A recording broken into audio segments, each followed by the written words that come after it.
अस्सलामुअलैकुम वरहमतुल्लाहि वबरकातुहू। उम्मीद है मेरे तमाम अहबाब और मेरी तमाम मैं बहनें खैर व आफियत से होंगी। रब ताला आपको और आपके ख़ानदान वालों को खुश व खुरम रखे। रब करीम हर किस्म के मसाइब और परेशानियों से आपकी और आपके अहले खाना की हिफाजत फरमाकर रब ताला आपको खुशहाली और फरावानी वाली ज़िंदगी अता फरमा दे, आमीन। आज आप हज़रात की खिदमत में जो अमल लेकर हाजिर हुआ हूँ वो अमल है मौजूदा दौर के एतबार से जितनी बीमारियां हैं उन सब के लिए ये वजीफा मुफीद से मुफीद तर साबित होगा इंशाअल्लाह। अल्लाह रब्बुल इज्जत के प्यारे पैगंबर जनाब मुहम्मदुर रसूलुल्लाह सल्लल्लाहु अलैहि वसल्लम का फरमान मुबारक है कि क़यामत की निशानियों में से एक निशानी ये है कि बीमारियां आम हो जाएंगी। आज हम देख रहे हैं वो बीमारियां जिनका तसव्वुर नहीं था, जिनका हमने सोचा नहीं था, आज हर घर में आप देख लें गोया कि बीमारियों ने उस हर घर को मरकज बनाया हुआ है। फेफड़ों की बीमारी हो गई, मैदे की तकालीफ हो गई, जिगर की हो गई, मसाने की हो गई, फालिज, कैंसर, ये वो बीमारियां हैं जिनका तसव्वुर नहीं था। मैदे की बीमारी आम थी, लेकिन जो बाकी बीमारियां हैं मौजूदा दौर में ये वो बीमारियां हैं, ये वो वबाएं हैं जिन्होंने हर घर को चारों तरफ से घेरा हुआ है। अल्लाह न करे अगर आपके घर में इस किस्म की बीमारी या कोई भी बीमारी है, फालिज है, कैंसर है, आप ये वजीफा करें। इंशाअल्लाह इस वजीफा की बरकत से रब ताला करम फजल फरमाते हुए तमाम बीमारियों से आपको शिफायाब अता फरमा देंगे। हमेशा के लिए बीमारियां आपकी जान छोड़ देंगी।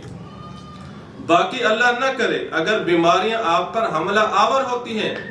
आज दुनिया में देखा है, हम सुनते हैं रोजाना की बुनियाद पर लोग ताने देते हैं, यार फलां घर को बीमारियों ने घेरा हुआ है इसलिए कि वो अल्लाह की पकड़ में आए हुए हैं। ये जुमला बिल्कुल गलत है। शरीयत में इस बात का कोई सबूत नहीं मिलता। हाँ, ये सबूत मिलता है हजरत अय्यूब अलैहिस्सलाम का वाक़या हमारे सामने है कुरान मजीद में।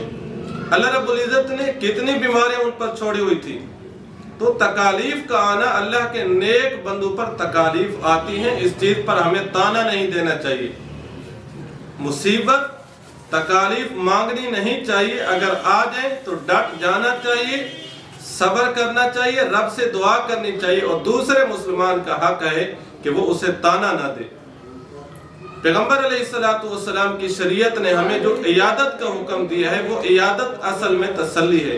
ये नहीं है कि आप जाकर कह दें कि आप तो हराम खाते थे इसलिए बीमारियों ने आपको घेरा हुआ है। तो बहरहाल आप ये वजीफा करें, इंशाअल्लाह तमाम बीमारियां दूर हो जाएंगी। वो वजीफा क्या है? आयत करीमा हर औरत को, हर मर्द को, हर बच्चे को याद है, ला इलाहा इल्ला अंत सुब्हानका इन्नी कुन्तु मिनज़ ज़ालिमीन।